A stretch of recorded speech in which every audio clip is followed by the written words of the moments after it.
মানে ডালো শেড মারার সাথে সাথে কারেন্টও লাগিয়া হয়ে মারা গেছে। বিয়ানীবাজারে গাছের ডাল কাটতে গিয়ে বিদ্যুৎস্পৃষ্ট হয়ে ফাহিম আহমদ নামে এক কিশোরের মর্মান্তিক মৃত্যু হয়েছে। বুধবার দুপুরে উপজেলার গোবিন্দশ্রী উত্তরপাড়া এলাকায় এ দুর্ঘটনা ঘটে। সে ওই এলাকার সার উদ্দিনের ছেলে।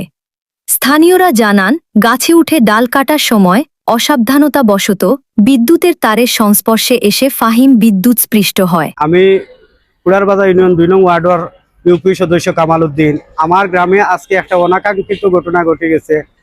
আমার এই যে ছেলে মারা গেছে তার নাম ফাহিম।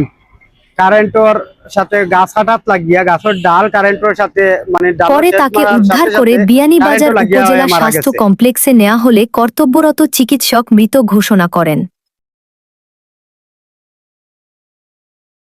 কিছুক্ষণ আগে একটা বাচ্চা আসে, সে হচ্ছে ব্রড ডেড পেশেন্ট হিসেবে, এবং যতদূর আমরা তার হিস্ট্রি শুনে জানতে পারি সে হচ্ছে সে আর কি মৃত্যুবরণ করে এবং আমাদের এই উপজেলা হেলথ কমপ্লেক্স হসপিটালে সে আসে। আমরা হচ্ছে তাকে ব্রড ডেড হিসেবে এন্ট্রি করি। বাচ্চার নাম হচ্ছে ফাহিম, বাচ্চার বয়স হচ্ছে 13 বছর।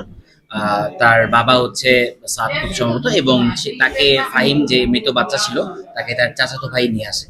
তো এটাই আমাদের কাছে প্রাপ্ত তথ্য, এবং আসার পরে হচ্ছে তাকে আমরা ইসিজি করতে পাঠাই এবং ইসিজিতে তাকে আমরা তার মৃত্যুবরণ সম্পর্কে নিশ্চিত। এই ঘটনায় পরিবার ও এলাকায় শোকের ছায়া নেমে এসেছে।